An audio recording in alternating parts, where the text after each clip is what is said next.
Hello friends, आज की इस वीडियो में हम डीवी विजुअल बिल्डर से रिलेटेड एक और टॉपिक कवर करेंगे, मार्जिन और पैडिंग का। इस वीडियो में मैं आपको मार्जिन और पैडिंग के हवाले से बताऊंगा कि डीवी बिल्डर में हम किसी भी मॉड्यूल, सेक्शन या रॉ के अंदर मार्जिन या पैडिंग किस तरह डिफाइन कर सकते हैं। सो फ्रेंड्स, जैसा भी आप स्क्रीन पर देख सकते हैं कि अगर हम कोई कंटेनर या फिर हम कोई मॉड्यूल लेते हैं और उसमें अगर हम मार्जिन और पैडिंग डिफाइन करते हैं तो उस मॉड्यूल से बाहर की तरफ से जो भी स्पेसिंग होगी वो मार्जिन कहलाएगा और उसके इनसाइड जो भी स्पेसिंग होगी वो हमारी पैडिंग कहलाएगी। फॉर एग्जाम्पल, ये एक मैंने मॉड्यूल लिया है कोई सा भी टेक्स्ट का या मेरा कोई सा भी कंटेंट इस कंटेनर के अंदर है, तो इसका बॉर्डर जो है ये ब्लू लाइन से डिफाइन हो रहा है और जो ऑरेंज कलर आ रहा है मेरे कंटेंट और इस बॉर्डर के बीच में जो ये स्पेस आ रहा है ऑरेंज सा, ये स्पेस हमारा पैडिंग कहलाएगा क्योंकि ये इनसाइड स्पेस है। इसी तरह इस बॉर्डर से आउटसाइड ये जो ग्रे स्पेस आपको नजर आ रहा है ये मार्जिन कहलाएगा। किसी भी एलिमेंट, किसी भी मॉड्यूल में आउटसाइड से जो स्पेसिंग होगी वो मार्जिन कहलाएगा और इनसाइड से जो स्पेसिंग होगी वो पैडिंग कहलाएगी। सो इस इमेज में भी आपको डिफाइन हो रहा होगा कि मार्जिन और पैडिंग क्या है। आउटसाइड से मार्जिन है, इनसाइड से स्पेसिंग पैडिंग कहलाती है। तो सबसे पहले हम इस डीवी के ब्लॉग पोस्ट को देख लेते हैं कि डीवी बिल्डर में मार्जिन और पैडिंग का ऑप्शन हमें कहाँ मिलता है और हम उसे कैसे यूज कर सकते हैं। तो यहाँ पर सबसे पहले आपको मैं बता दूं कि डीवी बिल्डर में अगर आपको मार्जिन या पैडिंग में जाके कोई भी स्पेस देना है तो आपको वो डीवी बिल्डर में ऑप्शन स्पेसिंग के नाम से मिलेगा। मतलब कि आप किसी भी एलिमेंट के सेटिंग्स में जाएंगे, वहां से उसके डिजाइन में जाएंगे, उस डिजाइन की लिस्ट में आपको स्पेसिंग का ऑप्शन जो मिलेगा उसके अंदर आपको मार्जिन और पैडिंग का ऑप्शन मिल जाएगा। और यहाँ पर भी उसी तरह से डिफाइन हुआ है जैसे कि मैंने आपको बता दिया है कि आउटसाइड से जो स्पेसिंग आ रही है वो मार्जिन है और इनसाइड से एलिमेंट की जो भी स्पेसिंग आ रही है वो पैडिंग है। और इस इमेज से भी आपको एक अंदाजा हो रहा होगा, जैसे कि फॉर एग्जांपल अगर हम दो कंटेनर वाली कोई रॉ ले लेते हैं, उसके अंदर जैसे कि ये एक रॉ है, उसके अंदर ये दो कॉलम्स हैं और दोनों कॉलम्स के अंदर 1 बाय 1 मॉड्यूल है। उन दोनों मॉड्यूल्स के बीच में जो भी गैप आ रहा है वो उन दोनों मॉड्यूल्स के लिए मार्जिन कहलाएगा। इसी तरह दोनों कॉलम्स के बीच में जो स्पेस है वो कॉलम्स के लिए मार्जिन कहलाएगा। और पैडिंग जो है वो उसी तरह इनसाइड से जो स्पेस होगा किसी भी कंटेंट और उसके बॉर्डर के दरमियान या उसकी बाउंड्रीज के दरमियान वो पैडिंग कहलाएगी।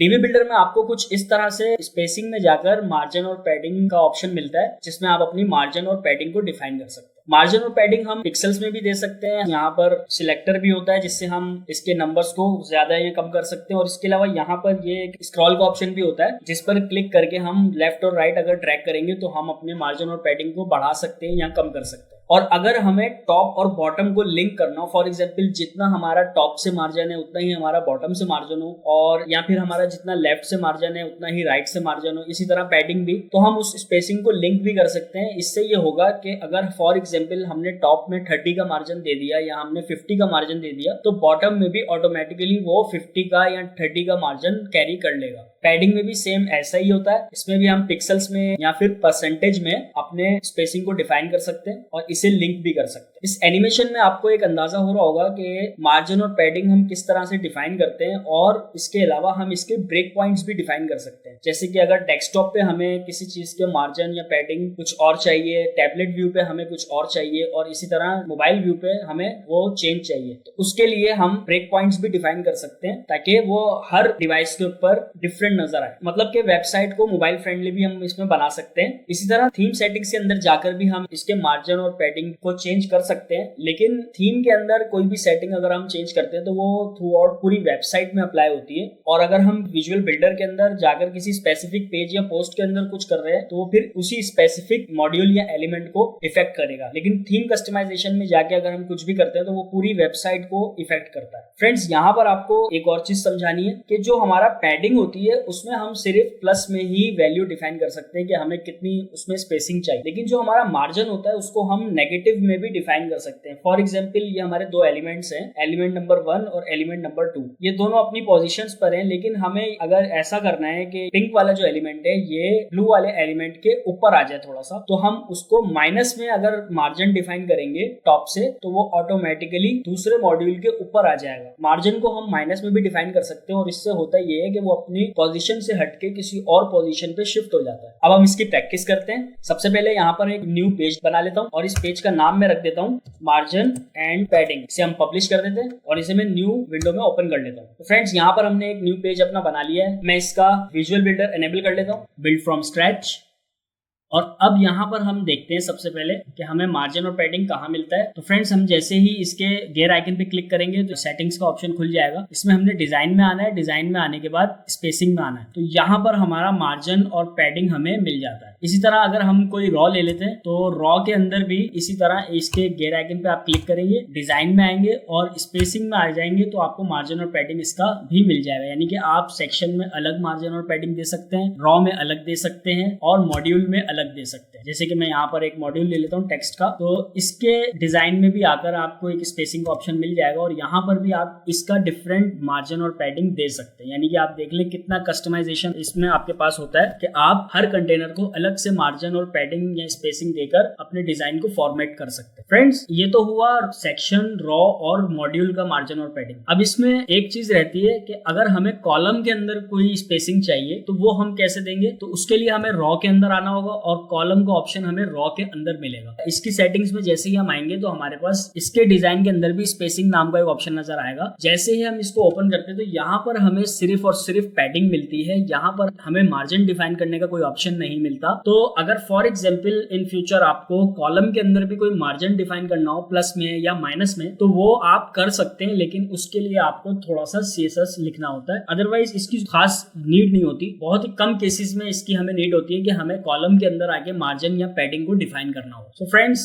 यहाँ पर मैं आपको मार्जिन और पैडिंग समझाता हूँ। जैसे कि सबसे पहले मैं यहाँ पर जो सेक्शन है हमारा, इसके अंदर एक कलर ले लेता हूँ बैकग्राउंड में, ताकि आपको बहुत अच्छे से विजिबल हो। जैसे कि मैं इसमें रेड कलर ले लेता हूँ और इसी तरह जो मेरा रॉ है उसके अंदर मैं अलग बैकग्राउंड कलर ले लेता हूँ, इसमें मैं ऑरेंज कलर का बैकग्राउंड ले लेता हूँ। इसी तरह जो मेरा मॉड्यूल है उसके अंदर मैं अलग बैकग्राउंड कलर लेता हूँ। ये सब सिर्फ आपको समझाने के लिए ताकि आप मार्जिन और पैडिंग को बहुत अच्छे से देख लें, ताकि आपको कभी भी कोई प्रॉब्लम ना हो। और अब रहता है हमारा कॉलम। कॉलम के अंदर भी जाकर मैं अलग से उसमें एक बैकग्राउंड कलर दे देता हूँ। तो फ्रेंड्स मैंने यहाँ पर क्या किया है कि एक सेक्शन लिया है, उसके अंदर एक सिंगल कॉलम वाली रॉ ली है। तो मैंने सेक्शन को एक अलग बैकग्राउंड दे दिया है, रॉ को अलग बैकग्राउंड दे दिया है, कॉलम को एक अलग बैकग्राउंड दे दिया है और मॉड्यूल को एक अलग बैकग्राउंड दे दिया। अब फॉर एग्जाम्पल मैं यहाँ पर सेक्शन के अंदर अगर मार्जिन और पैडिंग को चेंज करता हूँ, डिजाइन में आकर स्पेसिंग में आके अगर मैं इसमें पैडिंग टॉप और बॉटम से 100 कर देता हूँ तो ये देखें जैसे ही मैं इसमें 100 की पैडिंग देता हूँ तो ये देखें स्पेस को बढ़ा रहा है। लेकिन इनसाइड जितना भी कंटेंट है उसके बीच में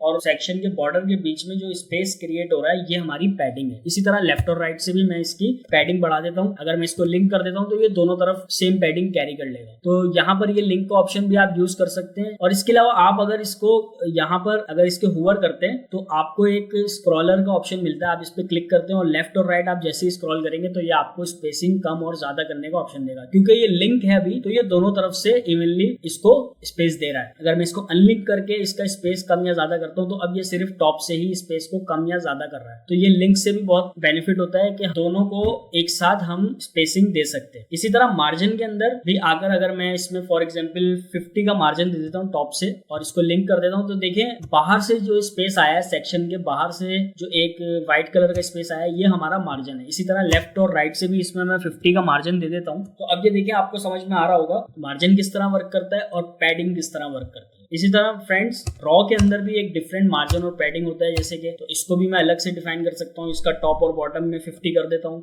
तो ये देखें स्पेसिंग उसने इनसाइड बढ़ाई है। और इसका मैं लेफ्ट और राइट भी 50 कर देता हूँ तो ये देखें इसने लेफ्ट और राइट से भी स्पेसिंग दे दी है। इसी तरह मार्जिन अगर मैं इसमें बढ़ाता हूँ तो यहाँ पर अगर फॉर एग्जाम्पल मैं 50 पिक्सल का मार्जिन देता हूँ तो ये देखें इनसाइड ऐसा लग रहा है जैसे सेक्शन में इनसाइड से स्पेस आया है, लेकिन सेक्शन का स्पेस अलग है और रॉ का स्पेस जो मार्जिन से आ रहा है वो अलग है। फॉर एग्जाम्पल मैं इसको लिंक कर लेता हूँ। अब मैं आपको दिखाता हूँ कि ये सेक्शन का मार्जिन अलग है। ये देखें जैसे ही मैंने इसको होवर किया है और होवर करने के बाद इस सेक्शन के आउटसाइड पे थोड़ा सा बॉर्डर के पास रखकर मेरा कर्सर अगर मैं लाता हूँ तो यहाँ पर एक शेड आ रहा है। इस शेड का मतलब ये है कि यहाँ पर जो ये स्पेसिंग आ रही है ये रॉ की स्पेसिंग है। इसी तरह अगर मैं सेक्शन के अंदर आके होवर करता हूँ तो वो सेक्शन का एक शेडो आ रहा है जिसके अंदर वो ये बता रहा है कि ये जो स्पेसिंग आ रही है ये सेक्शन की तरफ से इनसाइड की स्पेसिंग है, यानी कि ये पैडिंग है। और यहाँ पर जो मैं होवर करता हूँ तो यहाँ पर जो रॉ के आउटसाइड से जो स्पेसिंग आ रही है ये 50 पिक्सल का ये रॉ का मार्जिन है। अब यहाँ पर हम कॉलम की भी एक अलग स्पेसिंग देते हैं, क्योंकि यहाँ पर कॉलम में हमारे पास मार्जिन तो नहीं होता लेकिन हम पैडिंग दे सकते हैं इसमें। तो मैं इसमें टॉप और बॉटम की पैडिंग देता हूँ, तो आपको जो इसका मैंने बैकग्राउंड कलर लगाया था वो भी आपको विजिबल हो जाएगा। मैं 30 पिक्सल का इसको टॉप और बॉटम से पैडिंग देता हूँ, तो कॉलम का भी यहाँ पर आपको एक स्पेस नजर आ रहा है जो कि वो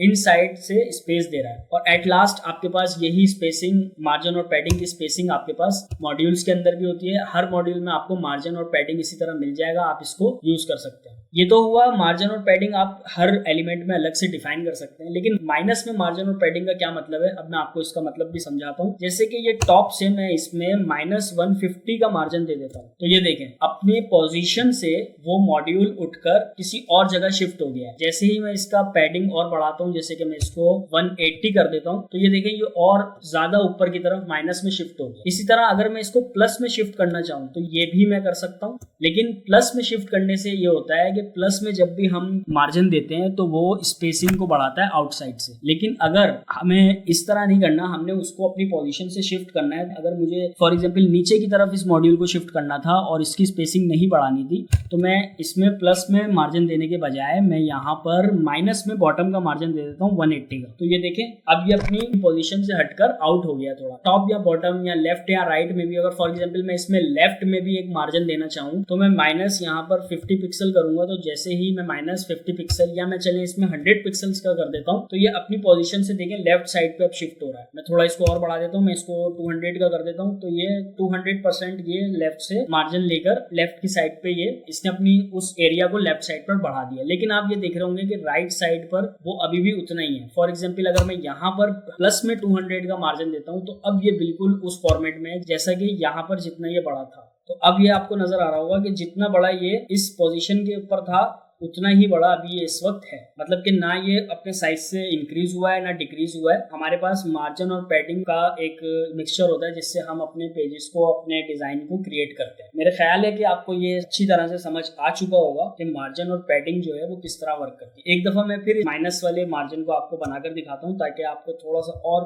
बेहतर तरीके से समझ में आ जाए। अगर आपको यहाँ पर समझ नहीं आया है तो मैं यहाँ पर एक 2 कॉलम्स वाली रॉ लेता हूँ और इसी के नीचे इसके अंदर मैं एक मॉड्यूल ले लेता हूँ टेक्स्ट का, और इस टेक्स्ट को मैं बैकग्राउंड कलर दे देता हूँ येलो। इसको मैं कॉपी करता हूँ और अगेन कॉपी करके मैं इसको यहाँ पर भी लेकर आता हूँ और इसको भी मैं अगेन कॉपी कर लेता हूँ। तो यहाँ पर जो नीचे वाले हमारे पास मॉड्यूल है मैं इनके कलर चेंज कर लेता हूँ। इसका बैकग्राउंड कलर मैं चेंज करके रेड कर देता हूँ और इसका भी मैं चेंज करके बैकग्राउंड कलर रेड कर देता हूँ। तो फ्रेंड्स जैसे कि अभी हमने इस पोस्ट के अंदर देखा था कि एलिमेंट एक दूसरे के ऊपर आ रहे हैं, तो ये अब हम दोबारा इसको हम करके देखते हैं। ये रेड वाला मैं चाह रहा हूँ मॉड्यूल के ये येलो वाले मॉड्यूल के थोड़ा सा ऊपर आ जाए, तो मैं इसकी सेटिंग में जाकर डिजाइन और स्पेसिंग में जाऊंगा और टॉप से मैं इसमें -50 पिक्सल का मार्जिन दे दूंगा। तो ये देखें ये अपनी पोजीशन से उठकर ये उसके ऊपर आ चुका है। तो अब आपको ये समझ में आ रहा होगा कि यहाँ पर मार्जिन माइनस में किस तरह वर्क करता है, मार्जिन और पैडिंग क्या होती है, और टोटल हम हर स्पेसिफिक मॉड्यूल के अंदर मार्जिन और पैडिंग को किस तरह यूज कर सकते हैं। इसका मैं प्रैक्टिकली यूज आगे की वीडियोस में आपको बताऊंगा और अच्छे से, जिसमें आपको ये डिफाइन होगा कि मार्जिन और पैडिंग जो है हम उसको एक्चुअली किस तरह यूज करते हैं। ये जस्ट आपको समझाने के लिए था कि मार्जिन और पैडिंग होता क्या है। आने वाली वीडियोस में मैं आपको ये भी बताऊंगा कि अगर आपको किसी स्पेसिफिक मॉड्यूल के अंदर, जैसे कि मैं यहाँ पर एक मॉड्यूल ले लेता हूँ ब्लड का, तो यहाँ पर अगर मैं इस ब्लड के मार्जिन और पैडिंग में आता हूँ, जैसे कि इस ब्लड में क्या होता है कि हमारे पास एक इमेज होती है, इमेज के बाद एक टाइटल होता है और टाइटल के बाद हमारे पास थोड़ा सा कंटेंट होता है। अब इसकी डिजाइन और स्पेसिंग में अगर मैं आता हूँ तो यहाँ पर मुझे मार्जिन और पैडिंग मिल रहा है। अब मैं इसमें फॉर एग्जांपल पैडिंग देता हूँ 50 की टॉप से, तो ये पूरा मॉड्यूल शिफ्ट हो रहा है। अगर मैं लेफ्ट से इसमें 100 की पैडिंग देता हूँ तो ये पूरा मॉड्यूल शिफ्ट हो रहा है, लेकिन मैं ऐसा नहीं चाहता। अगर मैं ये चाहता हूँ कि इमेज जो है वो अपनी पोजीशन पर रहे या फिर टाइटल वगैरह अपनी पोजीशन पर रहे और इमेज जो है वो लेफ्ट पे शिफ्ट हो जाए, तो आपको स्पेसिफिक उस इमेज या टाइटल पे आकर मार्जिन या पैडिंग देनी है। वो हम कैसे देंगे ये मैं आपको नेक्स्ट वीडियोस में बताऊंगा। तो अगर आपने हमारा चैनल सब्सक्राइब नहीं करा है तो हमारे चैनल को सब्सक्राइब कर लीजिए ताकि हर न्यू आने वाली वीडियो का नोटिफिकेशन आपको मिल सके। Thank you so much.